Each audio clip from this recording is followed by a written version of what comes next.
Okay. All right. Well, thanks again to the organizers for inviting me. Some of the things that Dr. Gelbach spoke about are pretty near and dear to me. I just returned from that oral board subspecialization process in Dallas, and it's quite stressful and not very much fun. But you passed. I passed. So, and he's right, it has one of the lowest pass rates of all of the medical subspecialties in the United States, so it's quite arduous. But let's get started. I've been tasked with hopefully teaching you everything you need to know about infertility in about 30 minutes. So that's 10 years of information in 30 minutes. So I'm going to give you a little bit of medical information, and the goal of the talk really is for everyone to be empowered to be able to take charge and optimize their outcomes for their fertility care. So there's a little bit of medical information. To me, this is very informal, so if you guys have questions, feel free to raise your hand and stop me right in the middle of the talk.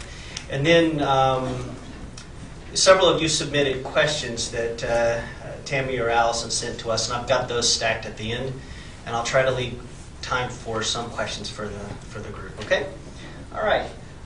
So first things are definitions, and basically, if you're trying to get pregnant for a year and you don't succeed, then you have infertility.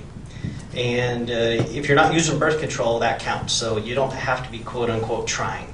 So if you're not using birth control and you're in the same zip code and you're having intercourse for a year and you're not pregnant, you have infertility. You don't have to be quote-unquote trying, which is something I talk to patients about a lot. I won't read these, but there are some obvious cases where you may want to come see us earlier, and they just really speak to specific obvious etiologies or causes for infertility. So if you think you have one of these things or one of these problems, you may want to contact us or your OBGYN and see if referral or evaluation is important. About 40% of the time, infertility is a female issue, and about 40% of the time it's a male issue, and about 1 in 3 to 20% of the time it's quote-unquote unexplained.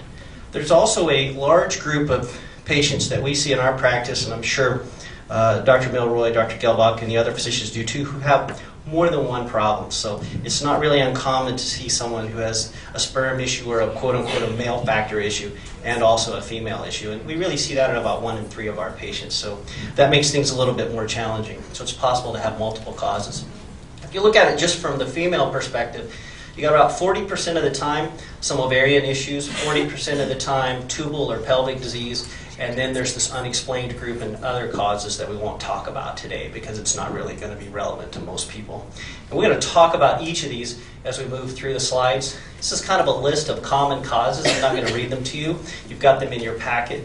So just kind of review those. Everything from the male causes to tubal disease to egg quality to endocrine disorders.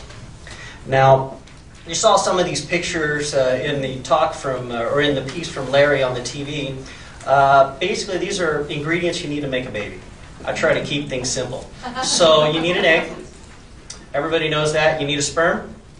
You need a sperm and egg to fertilize. And then you need what I call a good house. And you need a highway. You need the tubes to be open so the egg and sperm can get together. All right, so all of our initial evaluation that Dr. Gelbach was talking about, that comprehensive evaluation, really focuses on these primary issues. And we're going to talk about each of these, but just keep these in your mind: egg, sperm, fertilization, highway, and house. All right, now it takes 2 to tango. So we'll start with talking about how the egg and the sperm can get together.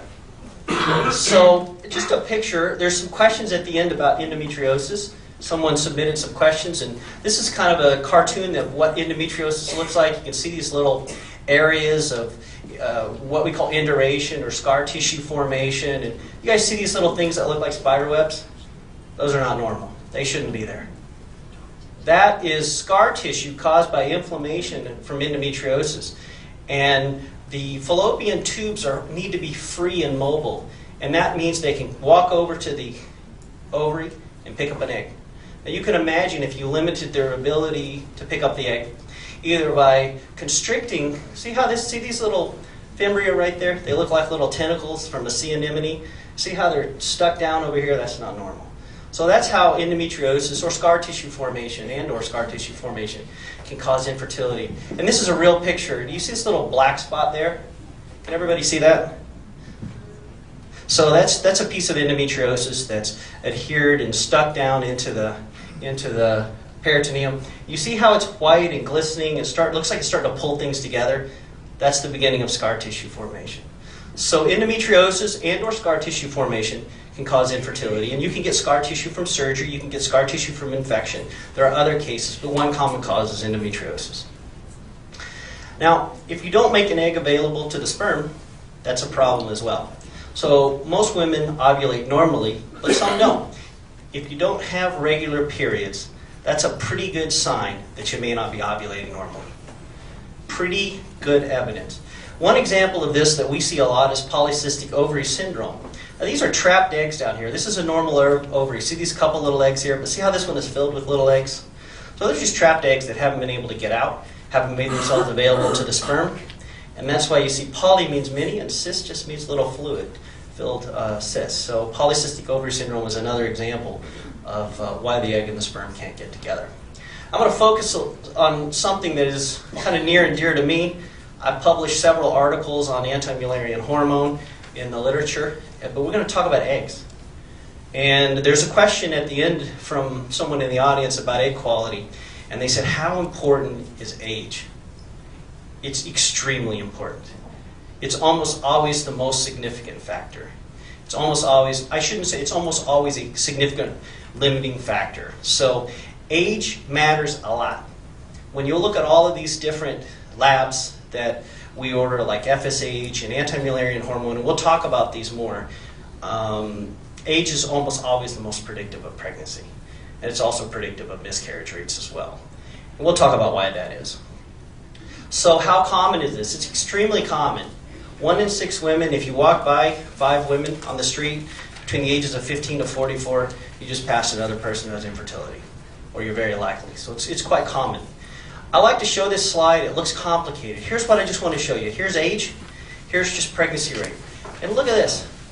50% of women by age 31 have some fertility issues. Right? And by 41, 50% of women are sterile or infertile. And that's why age matters. All right? But look what this is interesting too. By 46, 50% of women start to have menstrual changes. They start to go into menopause. But here's an important point. They started to become infertile about 15 years earlier. So by the time you're experiencing hot flashes, by the time you're experiencing changes in your period, you're probably infertile.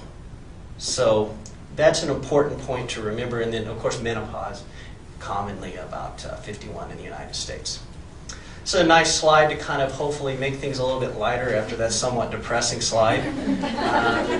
I like to have children, but I want to have a career first. And that's what we see. And this is common. And this is how common it is. This is CDC data and census data from the United States. The red here is kind of where you start experiencing infertility. Look what happened over the last few years. Pregnancy rates dropped dramatically in teenage ladies. That's great. That's fabulous. We spent millions of dollars. Still dropping in younger women. And look what happens here. 45 to 49-year-old women, 150% increase. I know some of those women are very infertile. Now, some of these are egg donor women, most of them. And the sheer volume of women trying to get pregnant is increasing those numbers. And this means I think that we're doing a pretty good job. We're getting a lot more people pregnant. Right? So women are trying to have children later, and that's when they're at the greatest risk for having egg quality problems. You say, why does this happen? Well, it's a terrible system. And we didn't design it. But here's you ladies in your mom's belly, 20 weeks old. That's your maximum number of eggs. Right here.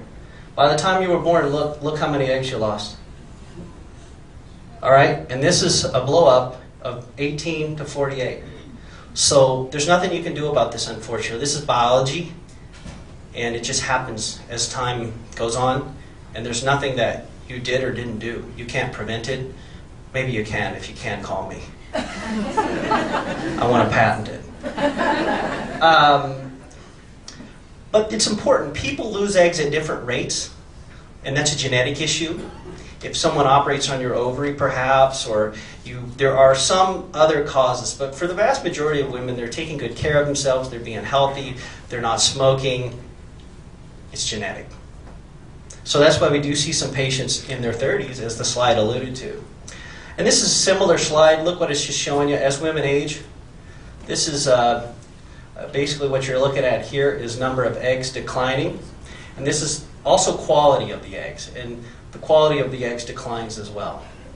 Or put a different way, if you take a perfect, 25-year-old woman and man, there's no perfect man, but they have perfect sperm, they have sex at the perfect time, you're looking at about a 15 to 20% per month rate of pregnancy. That's the ceiling, ladies and gentlemen. That is it.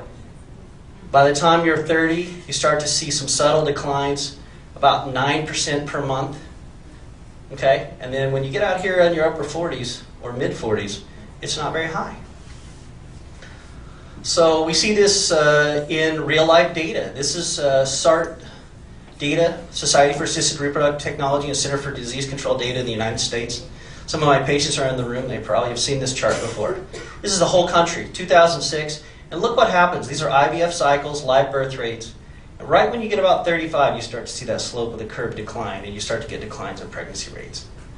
Now, interestingly, you might wonder what this line is. And it's just instructive. These are donor eggs. So if you're 48 years old, your donor egg rate is, in 2006, 55%. And what that's telling you is it's all about the egg. All right. Now, we're going to talk a little bit about testing for ovarian reserve. And there are a lot of factors. Ovarian reserve is just egg quality and egg quantity. All right? So what matters? I made age a big box. I said age is a big deal, and it is. But we also look at these different labs. Genetics is a big box. Lifestyle matters. If you smoke, that's going to contribute to early menopause and some depletion of eggs. And then things that may or may not have happened to you. If someone removed an ovary or cut out part of your ovary, that could play a role. All right, now what about problems with the home, the uterus? We talked about this a little bit. You got to have a highway, fallopian tubes. These are fibroids. Anybody heard about fibroids? So fibroids can be a problem just because they interfere with where the embryo or the little baby wants to implant. And where they are matters a lot. We won't talk about that. You can also get polyps. But anything that interferes with the ability of the egg and the sperm to get together, or the embryo or the little baby to implant, can cause problems. Now, what's in the basic evaluation? Remember the original slide, egg, sperm, fertilization, and then home. Well, you're going to look at the sperm, because we said 40% of the time the male plays a role. You're going to ask the patient if you have regular periods. It's the cheapest, best test ever. Right? Just real simple. If you're having periods, you're probably ovulating. It's about 99% correlation. We're going to look at egg quality, and you'll look at egg quality a number of different ways. We're going to look at the tubes, the ovary, and the female anatomy. A little bit about a semen analysis. Back in the day, before I was doing this, they used to count them manually. You'd take the sperm, and you wouldn't count every sperm, but you'd count a number of these. Can you see these little squares? You'd extrapolate that out. Now most of us use computers and then extrapolate it out. But we don't look at every single sperm in a 300 million sperm sample. All right? I talk about this a lot with my patients because the gentlemen get quite upset. Not all sperm are normal. It's normal for most sperm to be abnormally shaped. I'm going to say that again. It's normal, gentlemen, for most sperm to be abnormally shaped, so don't get your feelings hurt. Here's some different shapes: big sperm, little sperm. I made this up, but I call that the platypus sperm. But you can see there are a lot of different shapes. Normal sperm tend to link up with the egg best. Okay? So it does matter how they look. That affects the binding of the egg and the sperm. And also, we see a lot of variability in sperm. I'm not sure if this gentleman was paid or not, but he provided a sperm sample every couple weeks for 120 weeks. And look at the variability and the concentration in the sperm. So there is quite a bit of variability. So if you have a semen analysis, guys and ladies, it's not going to be the same twice, and that's normal. All right? So I just want to point that out to keep your anxiety low. Now, how do we look at egg quality? I don't know if you guys can kind of see this, but this top ovary, it's very small, it's compacted down, and that's an ovary that has egg quality or ovarian reserve issues. The bottom ovary, I don't know if you can see it, but there's lots of of little follicles or eggs sitting around the periphery, and it's larger. That's more of a normal ovary. So ultrasound is one of the ways we look at that. We call that an antral follicle count, or AFC. You can look at hormones. You can look at history.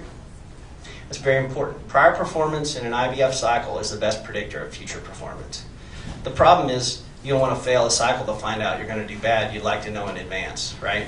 And so that's what all these other measures are designed to do. They're designed to help us as physicians, help you understand what your chances are, which is really important.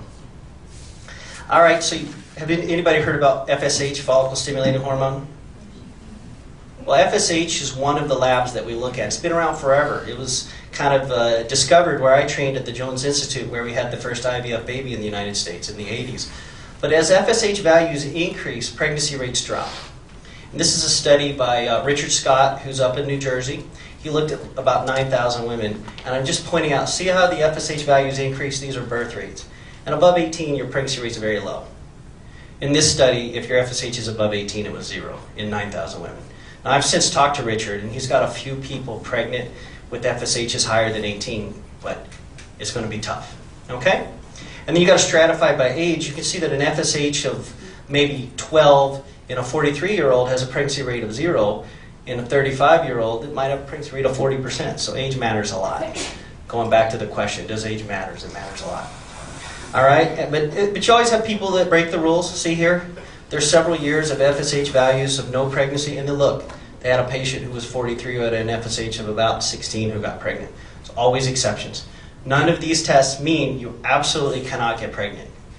They're just tools to help guide us about what your chances are. Okay? Does that make sense? Can't emphasize that enough. All right, now we look at the uterus and tubes. This is pictures of a hysterosalpingogram up top. I'll tell you what that is. Some of you in the audience have had that, I'm sure. We put a little dye in the uterus. We'll look at this white part here, and you see different designs there, basically. Now, sometimes this hurts, so I want to emphasize why we do it. This is a septum here. You see that? See that thing that looks like a little bit of an upside-down mountaintop there? That's not normal. That's right where the baby would want to go. So you want to find that out. You got bunny ears over here, as I call it. That's an abnormally shaped uterus, and you've got scar tissue here. So one purpose is to look at the uterus and see if there's anything going on inside. Okay? Everybody understand that? Got it? Okay. All right. The other important thing is we want to look at your tubes. And here you can see the white dye coming in. It's really clear, but on X-ray it looks white. And you see the dye spilling out into the right and left. See the right tube and left tube? So this is normal. This is a slide I got from a friend of mine in Chicago. This is a very abnormal HSG. This is a big fibroid. And you can see the dye spilling out along the edge of the fibroid. And here's the tube. See the tube coming up over here? So that's why this test is useful. That's why this test is normal. This can be done surgically. You can undergo a laparoscopy or a hysteroscopy, but that tends to be a bigger deal. So most of the time we do an HSG because it's actually easier and safer. All right, now what about treatments? Treatments vary with diagnosis. That's really important. So there's some questions at the end, and I want to emphasize, I'm going to answer them, of course, but all your care needs to be individualized to your specific situation. So if my answer doesn't jive with what your doctor's doing, it doesn't mean that your doctor's wrong. It means that your situation may warrant a slightly different approach. So it needs to be individualized. Cookie cutter medicine is terrible medicine. It needs to be individualized to your specific situation. So there's some simple, more inexpensive treatments and some more complex treatments. You want to know, what's my chances here? I try to always be thinking in a ratio. What's your pregnancy rate relative to the cost? So if your pregnancy rate is like 0.5% and it's a cheaper treatment, say it's an IUI and it's $900, that may not be good because it's a very low pregnancy rate. So you want to look at not just what does it cost, but also what is that getting you? What are your chances of pregnancy? All right, and that's sometimes more expensive is actually cheaper. Okay, this is a slide. These are general numbers. I usually show this to my patients. If you're fertile, remember there's that perfect 15% or so per month. If you've been trying for a year, you got 1 or 2% per month on your own. But you can still get pregnant. You can do IVF and not get pregnant, guys, and you can come back in 8 months and get pregnant on your own. It's always possible, unless you have no tubes or no ovaries or no sperm. Those are situations where that would be true.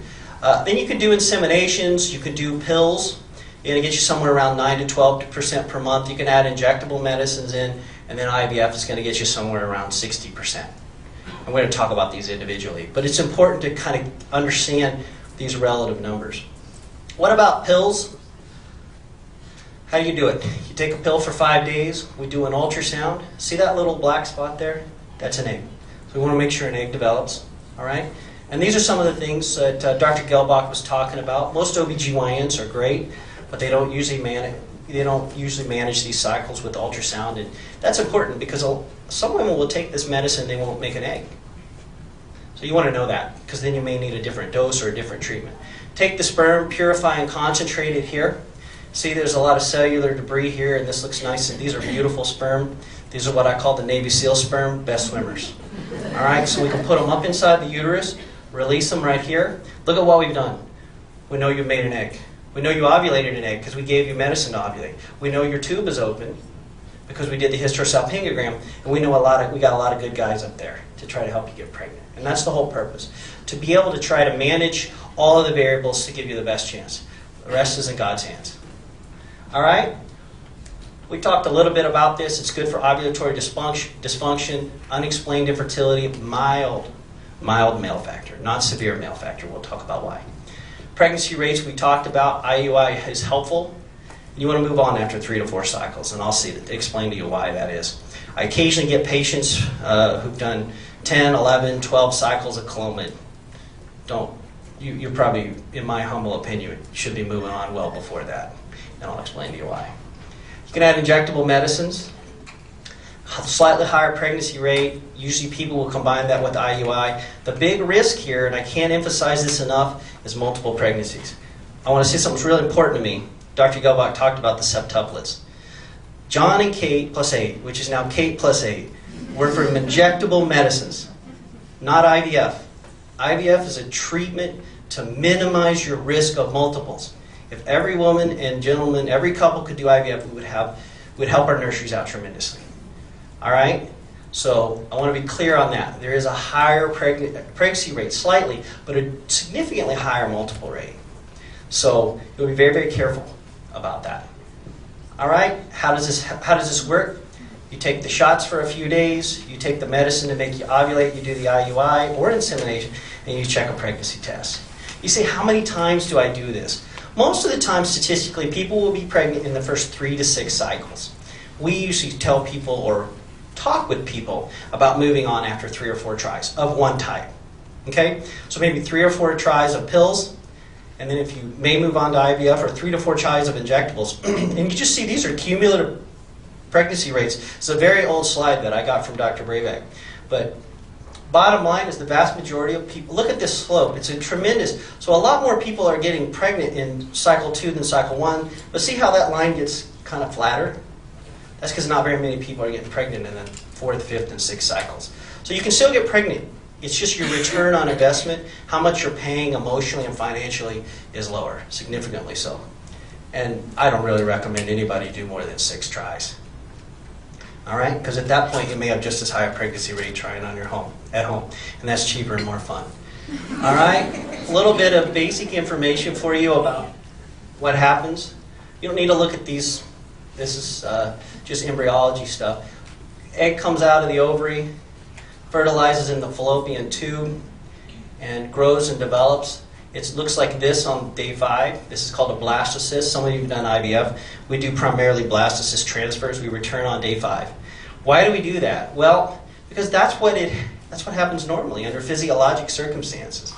All right? So a little bit of information about the eggs. Know your risks. You don't want to end up with this. All right? Because this is a pretty picture. But quadruplets, triplets have 17 times the increased rate of cerebral palsy. And it's very serious. And it's a lifelong situation, so you want to be very careful about that. Especially if you're a young lady doing injectable medicines. Because age is on your side in that case, right? We talked about that. All right, what about IVF? When do I have to be done, ladies? Oh, we got lots of time. questions, though. With everything. With the questions. With the questions. Got it. Yep. Okay. We'll spend 5 minutes talking about IVF, then we'll do questions. So with IVF, you want to know what are the pregnancy rates, what are the multiple rates, and it treats almost all causes. And it might be your first stop. Okay? Now, I think traditionally, perhaps back in the 80s, when the first IVF babies were made, when Howard Jones at the Jones Institute, where I trained, conceived the first IVF baby, it was nobody's first choice. It was a different time then. Pregnancy rates were terrible. But they've come a long way, and those pioneers were, accomplished all that. What I'm trying to say is 1% of all babies in the United States are born from IVF right now.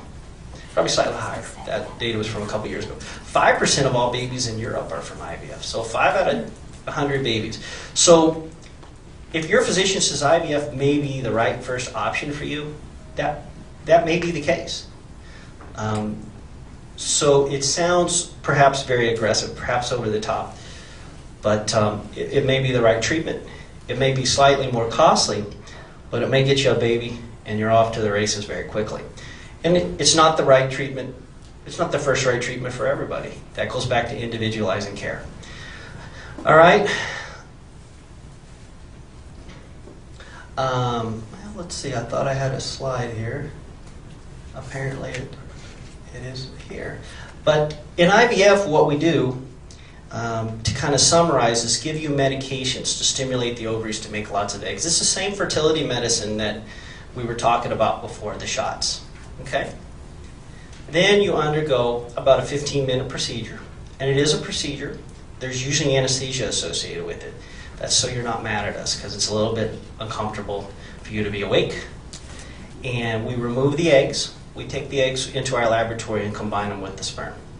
We grow them in the lab for either 3 or 5 days, and then return them back to their rightful owners.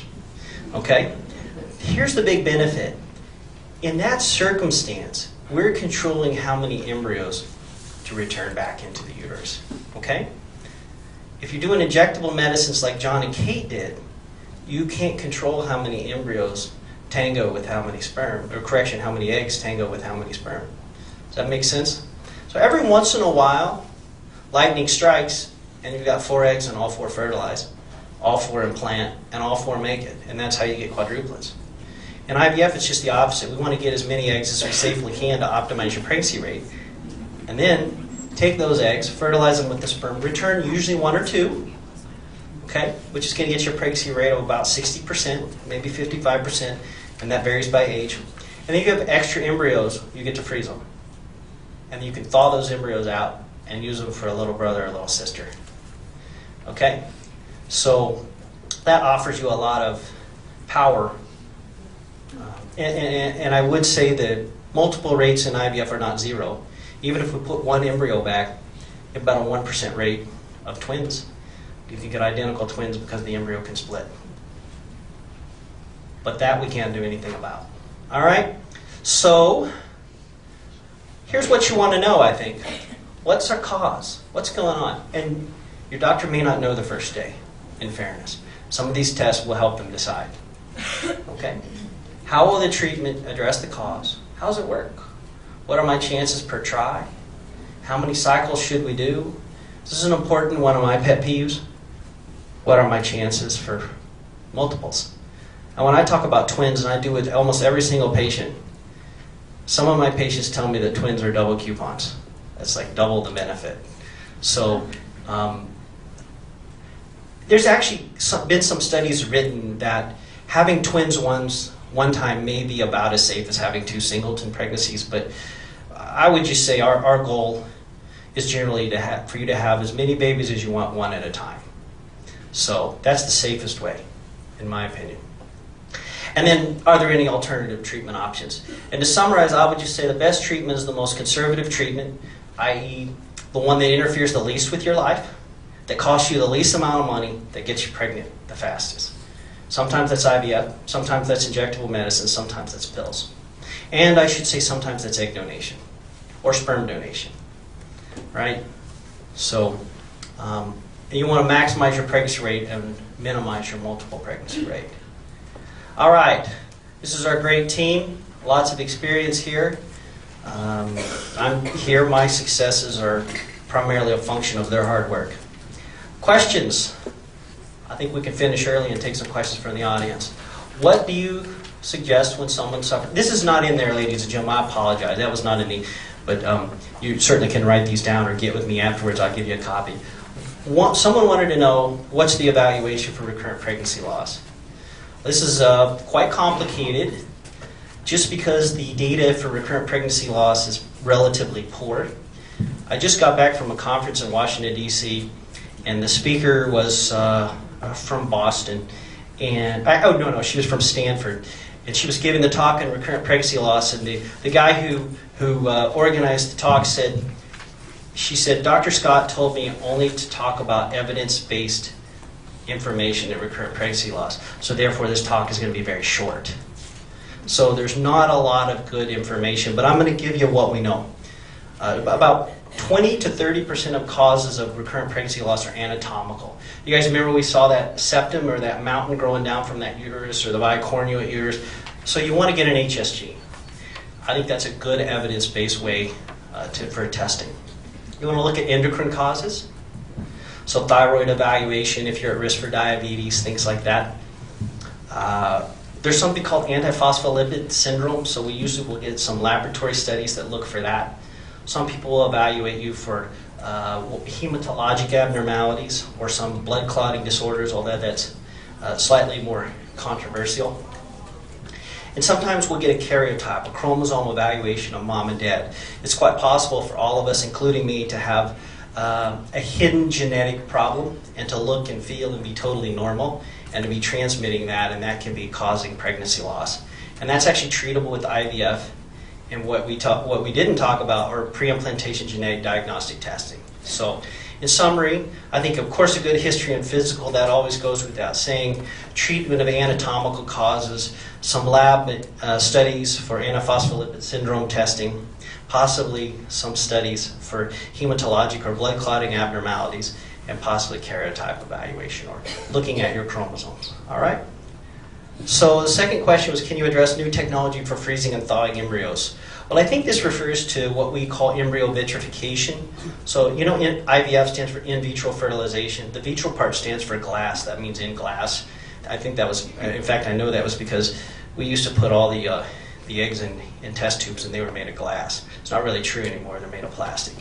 But vitrification also means in glass. And that's rapid freezing of eggs or embryos. And it's thought to potentially produce better outcomes or pregnancy rates, although I would say that's controversial. At our center, we have not vitrified embryos because our thaw rates are very high. We have about a 90% thaw survival rate in our embryos. That's relatively successful, so we haven't changed it because it's not broken. Now, we just this week received permission to begin freezing of eggs, which is a totally different creature. Not embryos, but eggs.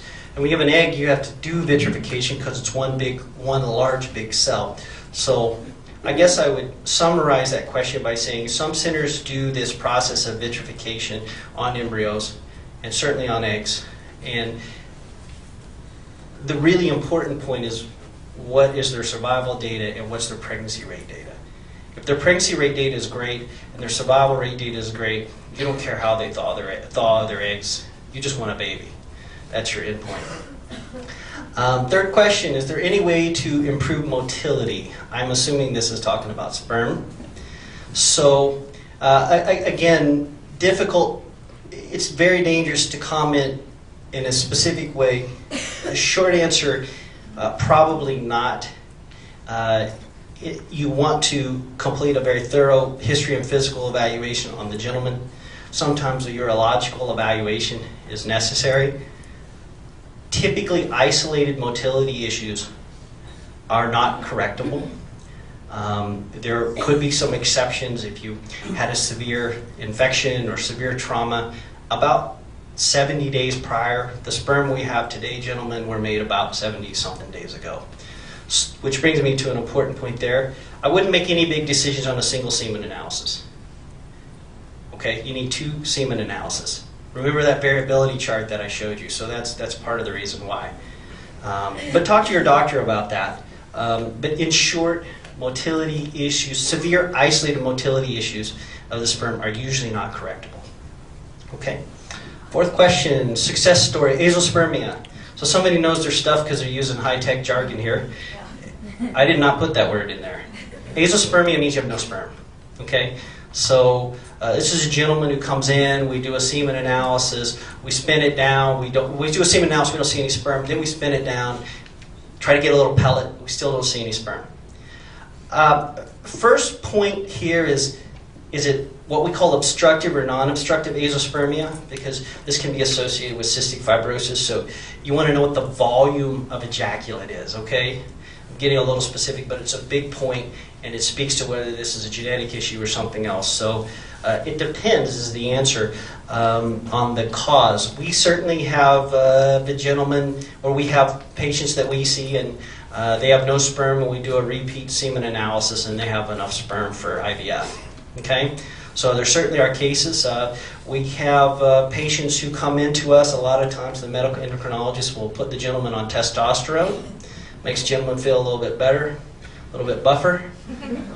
It doesn't really make them buffer, but they have reasons for being on it. The problem is testosterone kills sperm, not directly, but it's a negative feedback mechanism. So we can get those gentlemen to the urologist and take them off the sperm, put them on HCG. We actually give gentlemen HCG, believe it or not, and it works. And I have a patient who that happened to, and they got a baby right now. So there are definitely successes. It depends a lot on the clinical situation and the cause. So explore that with your doctor. 5 is a tough question. Is laparoscopy the best way to address endometriosis? So it really depends a lot on what you're trying to accomplish. If you are trying not to get pregnant, very different from if you are trying to get pregnant. Since this is an infertility talk, I'm just going to take the infertility aspect of it.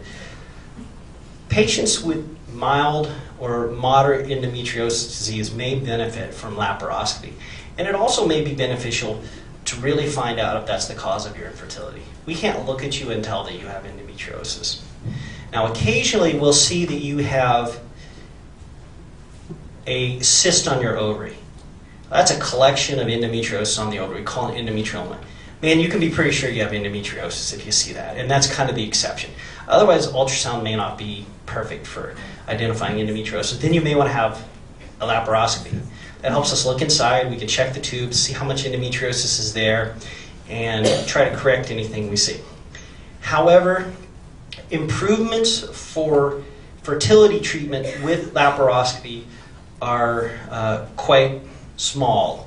So if you have infertility and it's related to endometriosis, you may have, there's several studies say 4 or 5 or 6% per month without surgery, okay? And remember, 15 is the max. I know 5 sounds terrible, but remember 15% is the ceiling. And you could have a laparoscopy, and in the literature, that will improve your pregnancy rates by 2 or 3%, maybe 4%. Well, that doesn't sound like a lot, but if you go from 5 to 9%, that's huge. You almost double, your doctor almost doubled your pregnancy rate. Okay, so that's one option, and a laparoscopy may be an option. Of course, you know what, guys? We don't know if you have severe disease or not until we look inside, usually. So I think laparoscopy is partially diagnostic and potentially therapeutic for fertility. And of course, we can treat that laparoscopy, we can treat that endometriosis aggressively and it can come back. I'm sure some of you know that, unfortunately. If you have severe endometriosis, probably your best chance is to consider, you just really want to consider IVF as your treatment of choice. Because it's going to take you from maybe 5, 6, 7, 8% to 50 or 60%. And that's a big difference. It's a 500% increase. I'm not saying you can't try pills. I'm not saying you can't do injectable medicines. But they don't effectively and directly treat the problem. Okay? 6, how big of a factor is age? I think we kind of covered that, so I won't hit on that anymore. It's just very, very significant. We know from genetic analysis of embryos that women in their 20s, egg donors, okay, about half of their embryos are abnormal. So these are women who don't have infertility. These are women that we recruit, not just us, anybody. That's 1 in 2 of those embryos are abnormal. So we are the antithesis of rabbits. We're very inefficient at reproduction.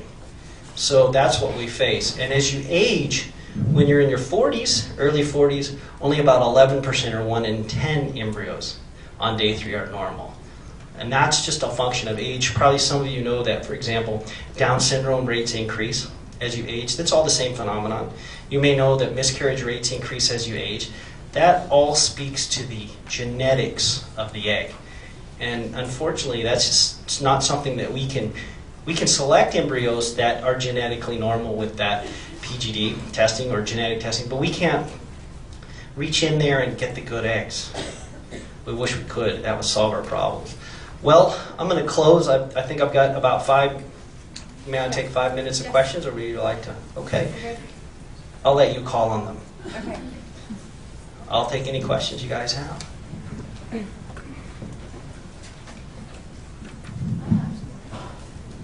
Yes, ma'am. Sorry. No, go right ahead. My husband has allergies right now, and I'm just kind of concerned. Do the antihistamines do anything to his sperm count? No. So the question was, and that brings up a good question. Do antihistamines harm sperm count? No. And I occasionally get gentlemen who are put on like Robitussin or those don't help either. Those cough medicines don't help the sperm either. So if you're on those, you can stop those and save those for dinner or a nice bottle of wine. That'll be more likely to get you pregnant.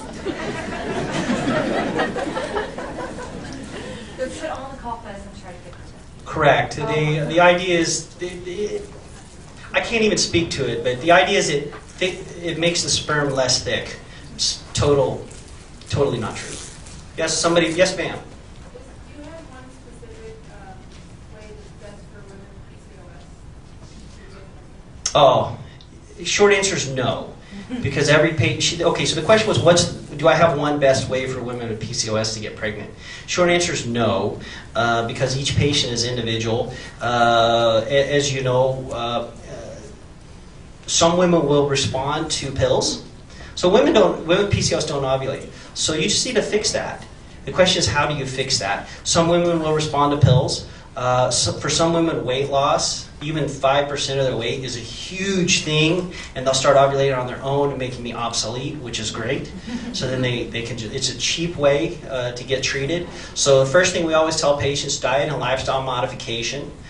That may help you ovulate. There are medications like metformin, which may be useful. Again, that's an individual decision based on family history and perhaps whether or not you're insulin resistant. And you know, frankly, some patients don't respond to pills. These are PCOS patients really scare me to treat with injectable medicines because they're young. And they tend to just not do anything, and then their ovaries explode. And all of a sudden, you're on your way to a litter. So that's when we cancel. We try a different dose. But if things don't really work out, they're great IVF candidates as well because they tend to make a lot of eggs. I'm not saying you need IVF. A huge percentage of patients do well with pills and weight loss and just standard therapy. But that needs to be individualized to your specific situation. Yes. Yes, ma'am. I've also heard that with the injectables, it can cause cysts, and if you're already prone to cysts, is that a good idea? Well, injectables are designed to cause a cyst because they'll make you develop a follicle. Now, a follicle is a house for an egg, and it looks like a cyst. So, I don't think that would be contraindicated for you. But to add to that, clomiphene citrate or clomid can cause unwanted cysts. It sticks around in the body for a long time, so that can cause problems. And you just would want to know that if you were prone to cyst formations, that clomid might exacerbate that. Clomid's a great drug, but it just tends to hang around a long time. So You're fine. You got Good. 2 minutes. oh, well, we have 1 minute. Few One minutes. more, Yeah. 2 minutes. I have a question about the differences between the percentages in success rates with IVF versus IVF with ICSI and hospital. Did you say ICSI? Yeah.